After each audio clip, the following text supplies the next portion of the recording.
তাহলে কি কালকে স্ম্যাকডাউনে দেখা যেতে পারে হলিউড সুপারস্টার তার রককে?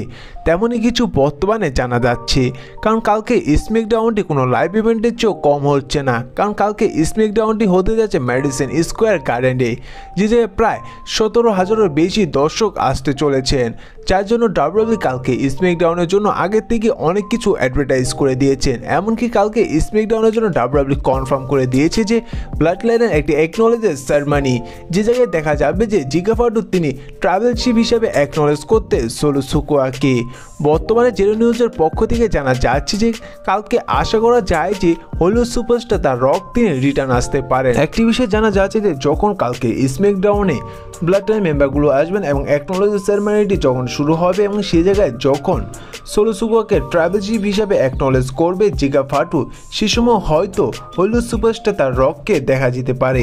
সে জায়গায় রক এসে ফেস টু ফেস হতে পারেন সোলো সিকোয়ার এবং তাদের মধ্যে হয়তো কোনো একটি প্রমোকার দেখা যেতে পারে যদি হলিউড সুপারস্টার তার রক তিনি রিটার্ন আসে, এবং তেমনই কিছু এবার ধারণা করছে জেরো নিউজ।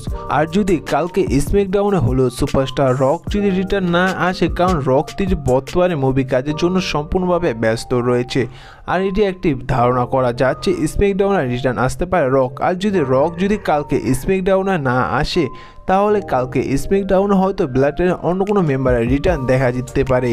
সেটি হতে পারে ট্রাভেল চিফ রোমান রেন্সের রিটার্ন, হতে পারে জিমি উসোর রিটার্ন, এমনকি এও হতে পারে যে কালকে স্ম্যাকডাউনে সামার ফ্যামিলির আরও এক নতুন মেম্বার ডাব্লিউডাব্লিউইতে, সেটি হতে পারে জিলা ফাটু। এখন আপনাদের কি মনে হয়, যেহেতু কালকে স্ম্যাকডাউনটি একটি বড় স্ম্যাকডাউন হতে যাচ্ছে, আসলে কি কালকে স্ম্যাকডাউনে দেখা যাবে হলিউড সুপারস্টার তার রকের রিটার্ন, নাকি দেখা যাবে ট্রাভেল চিফ রোমান রেন্সের রিটার্ন, নাকি জিমি উসোর রিটার্ন? তা অবশ্যই কমেন্ট করে জানিয়ে দিবেন।